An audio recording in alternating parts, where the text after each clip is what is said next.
दरअसल वो कौन सी चीज है जिससे सब कुछ बना है? ये सारी दुनिया कैसे बनी, किसने बनाई, किस प्रोसेस से बनी? और जब दर्शन की बारीकियों में जाते हैं तो सत्य और सत्ता, ट्रुथ और एग्जिस्टेंस, ये भी अलग शब्द हो जाते हैं। जो पहला सेशन था मैंने बताया था कि फिलॉसफी की 3 बेसिक ब्रांचेस, जिनमें से एक मेटाफिजिक्स है, एक एपिस्टेमोलॉजी है, एक जिसको हम एक्सियोलॉजी कहते हैं। लेकिन फिलॉसफी की जो मूल ब्रांच, जिसका इंटरेस्ट हम सबके मन में होता है, उस मूल ब्रांच का नाम मेटाफिजिक्स ही है। और मेटाफिजिक्स का मतलब क्या है? इस ब्रह्मांड के संबंध में अंतिम प्रश्नों के जवाब देना। हिंदी में इसको हम तत्व मीमांसा कहते हैं, मेटाफिजिक्स को। मेटाफिजिक्स को ही मोटे तौर पर एक और नाम से भी जानते हैं, जिसको बोलते हैं ओंटोलॉजी। तो कहीं आप ओंटोलॉजी शब्द पढ़ें तो इसका मतलब आपके स्तर पर यही है कि दोनों एक ही बातें हैं। एक ही शब्द को 2 तरीके से कहने का रिवाज है दर्शन में। मेटाफिजिक्स के 3 मूल प्रश्न मैंने आपको बताए थे, जिनमें से एक प्रश्न है इस संसार के बारे में, इस कॉस्मोस के बारे में। ये ब्रह्मांड, ये जगत, ये संसार कैसे बना, किसने बनाया, क्यों बनाया, ये सारे सवाल।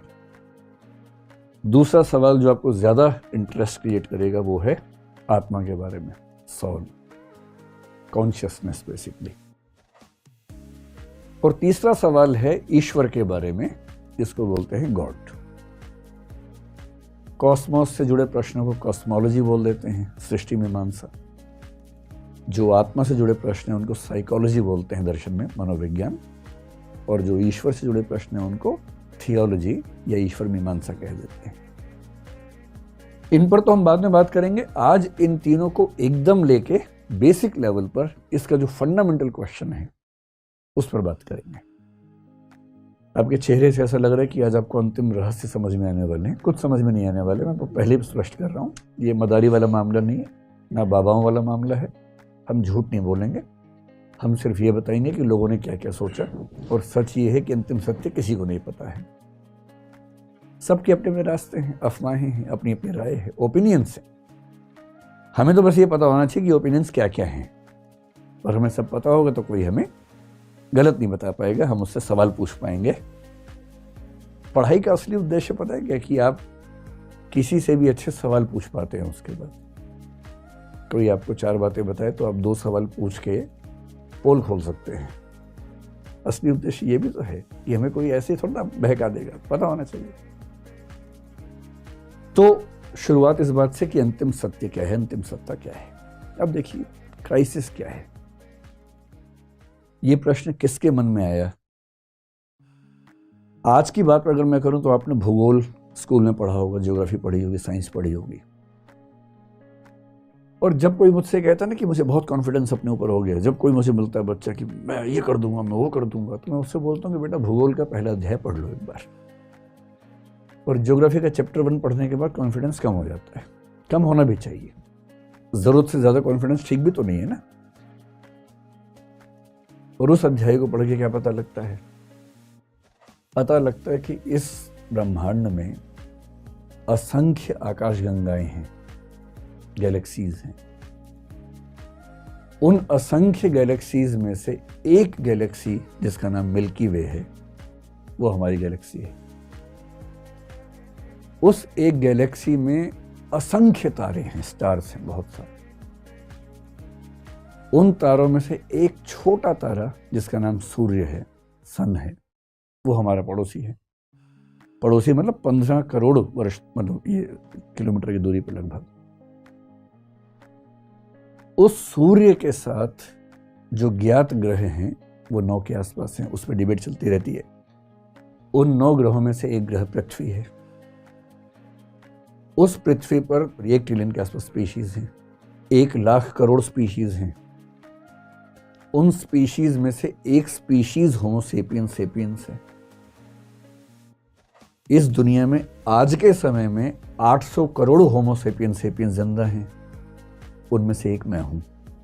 ये मेरी औकात है। हम सबकी हैसियत दरअसल इतनी ही है। कई बार भाव आता है मन में कि अरे मैं हूं तो दुनिया चल रही है, मैं नहीं रहूंगा दुनिया कैसे चलेगी। ये भाव आता है मन में। इस उम्र में ज्यादा आता है, आप लोगों की उम्र में। जब जब कॉन्फिडेंस ज़्यादा होने लगे तो ये अध्याय पढ़ लीजिए भूगोल वाला, जब कम होने लगे तो मोटिवेशन की स्पीच सुन लीजिए कि तुम क्या नहीं कर सकते, तुम वो सब सुन लीजिए। उससे थोड़ा सा गुब्बारा फूल जाता है थोड़ी देर के लिए और अच्छी फीलिंग आती है। दोनों की अपनी वैल्यू है। कॉन्फिडेंस होना भी ज़रूरी है जीवन में, और एक सीमा से ज़्यादा हवा में उड़ना ठीक नहीं है, ये भी उतना ही महत्वपूर्ण है। ये तो हम जानते हैं ना, उस समय के मनुष्य को नहीं पता था। जब फिलॉसफी की शुरुआत हुई उसको नहीं पता था कि आकाशगंगा क्या होती है, उस बेचारे को क्या पता कि तारे कितने होते हैं। वो तो समझिए कि एक ऐसी दुनिया में किसी को जाके पटक दिया, जैसे आपने वो पीके फिल्म देखी होगी, शायद पीके नाम था ना उस फिल्म का। किसी और ग्रह से कोई व्यक्ति आके गिर गया बेचारा, और वो मीनिंग निकालने की कोशिश कर रहे कि ये क्या है, मैं कहाँ हूं। तो आज से 3 लाख साल पहले जब होमो सेपियंस बना, और आज से करीब 70-72 हजार साल पहले जब उसके अंदर सोचने की क्षमताएं विकसित हुई, जिसको कॉग्निटिव रिवॉल्यूशन कहते हैं। अब वो एक प्राणी, निहत्था सा प्राणी है इस संसार में। सोचने की क्षमता उसके पास है, लॉजिक है, रीजनिंग है उसके पास, और वो देख रहे कि सूर्य है, चंद्रमा है, पहाड़ हैं, नदियां हैं, बरसात आती है, पशु पक्षी हैं, कई पशु आते हैं, हमला करते हैं। धीरे धीरे बनता हुआ समाज है, धीरे धीरे भाषा बनाने के प्रयास चल रहे हैं। पहली बार राज्य बनाने का प्रयास चल रहा है जिसमें एक व्यक्ति शासन करेगा। इस पूरे स्ट्रक्चर को, इस पूरे संसार को समझने की कोशिश ये व्यक्ति कर रहा है। ये साइंटिस्ट नहीं है, क्योंकि साइंस का कंसेप्ट ही नहीं। ये धार्मिक व्यक्ति भी नहीं, क्योंकि उस समय धर्म भी नहीं आया है। एक बेसिक बुनियादी दिमाग लेके समझना चाह रहा है इस रहस्य को कि मैं कहां पटक दिया गया हूं, मैं किस दुनिया में हूं, कैसे समझूं कि ये दुनिया क्या है, कैसे बनी, और मेरी इसमें क्या स्थिति है। मेरे आसपास जो लोग मर रहे हैं, क्या वो खत्म ही हो गए? हम आए कहां से थे, जाएंगे कहां, कुछ नहीं पता है। अब ऐसे में लोग क्या करेंगे, सोचेंगे, जिज्ञासा से भर जाते हैं। जिज्ञासा से भरे हुए इस व्यक्ति के पास इनपुट बहुत कम है। देखिए, एक वैज्ञानिक जब निष्कर्ष निकालता है, कैसे निकालता है? उसके पास लॉजिक है, रीजनिंग है, प्रोसेसिंग है, लेकिन इनपुट भी तो है बहुत सारा। रिसर्च करता है, एक्सपेरिमेंट्स करता है, उन एक्सपेरिमेंट्स के रिजल्ट्स के बेस पर उनकी प्रोसेसिंग करके सही फैसले निकालता है, सही निष्कर्ष निकालता है। इसलिए फिलॉसफी में कहते हैं कि जो चिंतक है वो 2 तरह का हो सकता है, या तो होगा मधुमक्खी जैसा, या होगा मकड़ी जैसा। और ये मधुमक्खी और मकड़ी का जो मामला है, स्पाइडर जो है, मकड़ी, और मधुमक्खी को आप हनी भी अगर कहें, ये 2 कंसेप्ट्स क्यों आते हैं फिलॉसफी में या साइंस में भी आते हैं? एक अच्छा वैज्ञानिक होता है मधुमक्खी जैसा, इसलिए वैज्ञानिकों का आदर्श है मधुमक्खी होना। काटने के लिए नहीं, मतलब मधुमक्खी होने का दूसरा मतलब है। यहां पर मधुमक्खी कैसे काम करती है? वो इस फूल पे जाके, इस पे जाके, इस पे जाके, इन सब फूल पे जाके उन सब से पराग के कण लेके आती है, और फिर उन सब की प्रोसेसिंग खुद करती है, और प्रोसेसिंग करने के बाद क्या बना लेती है? हनी बना लेती है, शहद बना लेती है। यानी वो प्रोसेसिंग खुद करेगी, लेकिन प्रोसेसिंग जिस चीज पे करेगी वो इनपुट्स बाहर से लेके आएगी, यहां से लाएगी, यहां से लाएगी, यहां से लाएगी। रियल इनपुट्स होंगे, और उन इनपुट्स की प्रोसेसिंग अपनी उन क्षमताओं से, जो क्षमताएं ईश्वर ने, प्रकृति ने उसको दी हैं, उनसे प्रोसेसिंग करेगी, और तब जो निचोड़ निकलेगा उसको हम शहद कहते हैं। ज्ञान की दुनिया में इसको आप निष्कर्ष मान लीजिए, जजमेंट मान लीजिए। पर मधुमक्खी बन सके इसके लिए इनपुट बाहर से मिलना जरूरी है। अगर इनपुट ही ना हो तब क्या करें, या कम हो तब क्या करें? तो मकड़ी बनना पड़ता है। और मकड़ी की खास बात यह है कि मकड़ी जो जाला बनाती है, उस जाला बनाने में प्रोसेसिंग भी वो करती है, और उस जाला बनाने का जो कच्चा माल है वो भी अपने अंदर से ही निकालती है। यानी कॉजेशन की दुनिया में, कारणता की दुनिया में, तकनीकी शब्द हैं, आप परेशान होंगे, बस ये समझें कि कच्चा माल निकालने से लेकर उसकी प्रोसेसिंग तक का सारा काम मकड़ी खुद ही करती है। फिलॉसफी में इसको बोलते हैं कि वो मटेरियल कॉज भी खुद है, उपादान कारण भी खुद है, और एफिशिएंट कॉज यानी कि निमित्त कारण भी खुद ही है, दोनों खुद है। इसलिए जब तक हमारे पास बहुत सारे इनपुट्स ना हो, बहुत सारे तथ्य ना हो, हम मकड़ी बन के काम करते हैं। और अधिकांश दार्शनिक मकड़ी के रास्ते पर चलते हैं।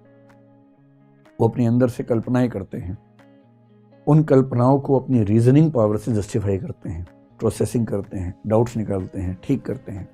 और यही कारण है कि अलग अलग दार्शनिक एक ही चीज़ की व्याख्या एकदम अलग अलग करते हैं, और हर व्याख्या लॉजिकली ठीक लगती है क्योंकि उन्होंने अपने दिमाग से सारी बातें सोची हैं। और साइंटिस्ट क्या करता है? रिसर्च करता है, रिसर्च करने के बाद निष्कर्ष निकालता है। विज्ञान का भी अंतिम प्रश्न है कि ब्रह्मांड कैसे बना। दर्शन का भी आखिरी प्रश्न है कि ब्रह्मांड कैसे बना। धर्मों को भी इसमें रुचि है कि ब्रह्मांड कैसे बना। अंतर उनके रास्ते का है, अंतर उसके मेथड का है। धर्म आस्था और फेथ के बल पर काम करता है। धर्म आसान उत्तर प्रोवाइड करता है आम आदमी को, जो बहुत गहरे नहीं है, बहुत तार्किक नहीं है, किंतु आम आदमी निश्चिंत हो जाए ऐसे गोलमोल आंसर प्रोवाइड करता है। दर्शन तार्किक उत्तर देता है मकड़ी के तरीके से, और विज्ञान आनुभविक एम्पायरिकल एविडेंसेस इकट्ठे करने के बाद तब जजमेंट निकालता है, और विनम्रता से मानता है कि कल को मैं गलत साबित हो सकता हूं। जैसी को नया एक्सपेरिमेंट मुझे गलत साबित करेगा, मैं गलत हो जाऊंगा। भाई आइंस्टीन ने इतने महान महान प्रयोग किए, उनको 1921 में नोबेल प्राइज मिला फोटॉन्स पर उन्होंने जो काम किया उसके लिए। वही आइंस्टीन अपने समय में ही गलत साबित होने शुरू हो गए थे। आइंस्टीन के समय में क्वांटम फिजिक्स का जब एक प्रयोग हुआ, डबल स्लिट एक्सपेरिमेंट उसको बोलते हैं, और कुछ और प्रयोग हुए आइंस्टीन के समय में। एक प्रयोग हुआ जिसको क्वांटम एंटेंगलमेंट आजकल एक कंसेप्ट है, जिस पर 2022 का नोबेल प्राइज मिला है फिजिक्स का। आइंस्टीन के समय में आया, और आइंस्टीन ने दो और वैज्ञानिकों के साथ मिलकर एक ईपीआर पैराडॉक्स का जिक्र किया और कहा कि क्वांटम फिजिक्स के नियम गलत हैं क्योंकि ये फिजिक्स के बुनियादी नियम के खिलाफ हैं। खारिज कर दिया। और आइंस्टीन की मौत के बाद 1960 के दशक में एक प्रयोग हुआ, बेल एक्सपेरिमेंट कहते हैं। 1972 में, फिर 1980 के दशक में, और उसके बाद 3 अलग अलग वैज्ञानिकों ने साबित किया कि आइंस्टीन की धारणा क्वांटम एंटेंगलमेंट के मामले में गलत थी। और इन 3 वैज्ञानिकों को, जो अलग अलग समय में काम कर रहे थे, एक साथ 2022 में नोबेल प्राइज देना पड़ा क्योंकि वो आइंस्टीन की गलती को ढूंढ पाए। विज्ञान का यही मजा है। विज्ञान में धौंस नहीं है कि मैंने कह दिया तो अंतिम सत्य है। विज्ञान में न्यूटन भी गलत साबित हो सकता है, आइंस्टीन भी गलत साबित हो सकता है, हर कोई गलत साबित होता है। डार्विन गलत साबित हुआ कई मामलों में, इन कई मामलों में शानदार है। धर्म में इतनी आज़ादी नहीं होती है, दर्शन में होती है, विज्ञान में होती है। इसलिए तीनों का मूल प्रश्न यही है, और दर्शन ने इसमें क्या संभावनाएं ढूंढी, हमें इनको समझना है। ध्यान रखिए, विज्ञान बात की बात है, शुरुआती प्रयास दर्शन के लोग कर रहे हैं। आगे चल के विज्ञान ने उसमें से बहुत सारी चीजों को अपने हाथ में ले लिया और अच्छे से लिया। मेटाफिजिक्स या दर्शन का अंतिम प्रश्न जो है कि अंतिम सत्ता किसकी है, जो अल्टीमेट ट्रुथ या अल्टीमेट एग्जिस्टेंस है, वो किसका है। इस प्रश्न के बेसिकली 2 प्रश्न हैं। इसको 2 प्रश्नों में तोड़ लेते हैं। एक प्रश्न ये है कि अल्टीमेट एग्जिस्टेंस कितने हैं, नंबर कितना है। अंततः जितनी सत्ताएं हैं उनका नंबर कितना है, एक ही है या ज्यादा है, या 2 हैं या 10 हैं, कि 50 हैं, कि 100 हैं, कि 1000 हैं। एक तो ये सवाल है। और दूसरा ये कि जो अंतिम सत्ता है उसकी नेचर क्या है। नेचर का मतलब वो कैसी है सत्ता, उसका नाम क्या है, उसकी विशेषताएं क्या हैं। इसको बोलते हैं nature of the ultimate reality क्या है। अब स्वाभाविक सी बात है कि जिज्ञासु व्यक्ति के मन में दोनों प्रश्न साथ साथ ही आए होंगे। ये एक ऐसा तो है नहीं कि एक प्रश्न पहले एक बाद में आएगा, साथ साथ ही आए होंगे। और जब हम सोचते हैं तो हमारे पास सोचने के 2 तरीके होते हैं सामान्य रूप से, तीसरा बाद में आता है। कोई आपसे पूछे कि भाई इस संसार में अंतिम सत्ताएं कितनी हैं, तो एक नजर में तो भाव ये आता है कि भाई इतना वैविध्य, डाइवर्सिटी दिख रही है, सब तो सत्य ही है, हम किसे खारिज करें। तो पहला आंसर स्वाभाविक रूप से अधिकांश लोगों के मन में आता है, जिसको हम बोलते हैं प्लूरलिज्म, यानी कि अनेकवाद या बहुत्ववाद, यानी बहुत सारी अंतिम सत्ताएं हैं, एक नहीं है, दो नहीं है, बहुत सारी अंतिम सत्ताएं हैं। सरल भाषा में कहें, लोहा भी अंतिम सत्ता है, लकड़ी भी अंतिम सत्ता है, पानी भी अंतिम सत्ता है, आग भी अंतिम सत्ता है, हवा भी अंतिम सत्ता है। मैं कैसे कह दूं कि हवा और पानी एक ही हैं? मैं कैसे कहूं कि आग और पानी एक ही हैं? अलग अलग हैं। और जब इतनी सारी चीजें अलग अलग हैं तो ये मान लेते हैं कि अंतिम सत्ताएं बहुत सारी हैं, इसमें कहाँ कोई दिक्कत है। अच्छा, जब आप कहेंगे बहुत सारी हैं, आम आदमी को बहुत सारी दिख रही हैं, तो आपको भाव क्यों देगा? सोचेगा आप तो वही कह रहे हैं जो मैं भी देखता हूँ, फिर आप किस बात को दार्शनिक हुए? तो दार्शनिकों को और धार्मिक लोगों को ना इससे चैन नहीं पड़ता है। उनको लगता है ना, इतनी सारी डाइवर्सिटी के मूल में कुछ तो होना चाहिए, कुछ तो होना चाहिए। और मन करता है कि किसी एक पे ही सारा थोप दे। एक आते ही ना मन को बड़ा एक संतोष मिलता है कि चलो फाइनली पता लग गया कौन है। ये वाला सेटिस्फेक्शन इतना परेशान करता है कि कुछ लोगों ने कहा ना भाई, अंतिम सत्ता केवल एक है, और जिन्होंने कहा कि अंतिम सत्ता केवल एक है, इनको बोलते हैं मोनिज्म या मोनिस्ट, यानी एकवाद। एकवाद सिंपल, अनेकवाद एकवाद। अनेकवाद वो हैं जो कहते हैं कि अंतिम सत्ताएं बहुत सारी हैं। एकवाद या एकवादी लोग वो हैं जो कहते हैं कि अंतिम सत्ता एक है, बस। लेकिन इस बीच में कुछ और लोग उभरे और बोले कि ना, अंतिम सत्ता ना तो अनेक है ना एक है, बल्कि दो हैं, और इनका नाम पड़ गया ड्यूअलिज्म या द्वैतवाद, जिसका मतलब है कि अंतिम सत्ताएं दो हैं। अब आप सोचेंगे कि दो का लफड़ा कहां से आ गया? अनेक समझ में आ रहा है कि बहुत सारी हैं। भाई जैसे आप यहाँ पर इतने सारे लोग हैं, मैं कैसे कह दूं कि मतलब लक्ष्मण जो है और जो दूसरा व्यक्ति है संजीव है एक ही व्यक्ति है? नहीं, अलग अलग व्यक्ति हैं। आप सब अलग अलग व्यक्ति हैं। और यदि मुझे सबको रिड्यूस करना है तो मैं एक में ही करूंगा ना, कि एक ईश्वर है, उसी ने आप सबको बनाया। ये दो की बात कहां से आ रही है? लेकिन दर्शन में खास समस्या है, जिसकी वजह से कुछ लोग ड्यूअलिज्म की बात करते हैं, और उनकी मजबूरी है करने की। क्यों करते हैं? अगर आप ड्यूअलिज्म का आंसर सुन लेंगे तो बात सारी स्पष्ट हो जाएगी। ड्यूअलिज्म कहता है कि एक सत्ता है मैटर की और एक सत्ता है कॉन्शियसनेस की। मैटर को हिंदी में बोलते हैं जड़ पदार्थ या भौतिक पदार्थ। कॉन्शियसनेस को हिंदी में बोलते हैं चेतना या चेतन पदार्थ, या चेतना कह लीजिए उसको। ये सारा खेल कैसे हो रहा है, अगर इन दोनों को समझेंगे तो पूरी कहानी स्पष्ट हो जाएगी, पूरी की पूरी कहानी स्पष्ट हो जाएगी। क्या कहानी है देखिए, ये मैटर कॉन्शियसनेस की कहानी कैसे काम करती है। इस दुनिया में जितनी चीजें हैं ना, हम कोशिश करते हैं सबको सेट करते हैं कि एक के अंदर ही सेट हो जाए, कोशिश करके देखते हैं, ठीक। तो मैं जितनी भी चीजों को बांटूंगा तो मैं पाऊंगा कि या तो मैं उनको एक वर्ग मैटर में सेट कर सकता हूं, या मैं उनको एक दूसरे वर्ग कॉन्शियसनेस यानी कि चेतना में एडजस्ट कर सकता हूं। जैसे लोहा है, लोहे को कहां रखेंगे आप? तो आयरन यहां आ गया। पानी कहां आएगा? यहीं आ जाएगा। आग कहां आएगी? आग भी यहीं आ जाएगी। हवा कहां आएगी? हवा भी यहां आ जाएगी। कई लोग बोलते हैं कि हवा यहां आएगी, नहीं, हवा वहां नहीं आएगी, हवा भी मैटर है। ये सब कुछ यहां आ जाएगा। लोहा, लकड़ी, जो भी आपको समझ में आता हो इस तरह की चीजें, वो सब यहां आ जाएगी। लेकिन अगर मैं आपसे पूछूं कि एक चीज है विचार, थॉट भी तो है ना दुनिया में। हम सब लोग थॉट मतलब सोचते हैं, थॉट्स हमारे मन में आती हैं। फिर आपके मन में एक चीज आती है इमोशन। जब लोग दीवाने होकर बोलते हैं, ऐसे करते हैं, मैं तेरे लिए जान दे सकता हूं, ये बकवास है। यहाँ जो दिल है वो केवल पंपिंग करता है ब्लड की।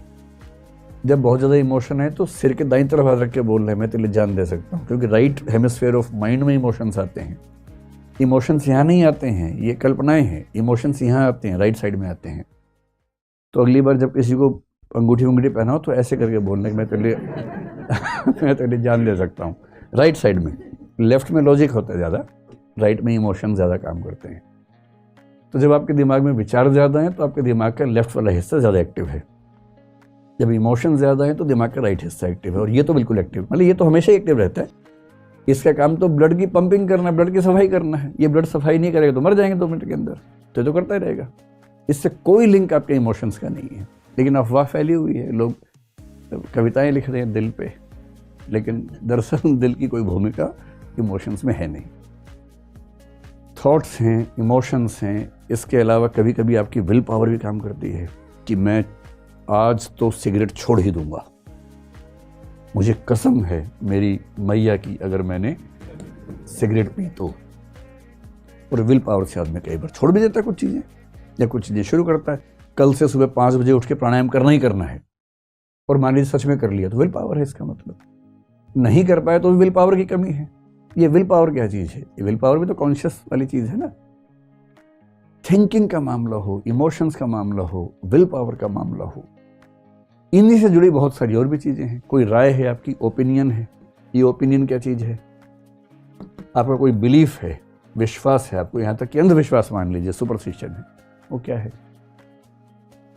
अब आपके मन में कभी कभी आ रहा होगा कि ये क्लासिफिकेशन जैसे हो रहा है, इसका आधार क्या है? मैं आपको आधार बताता हूँ।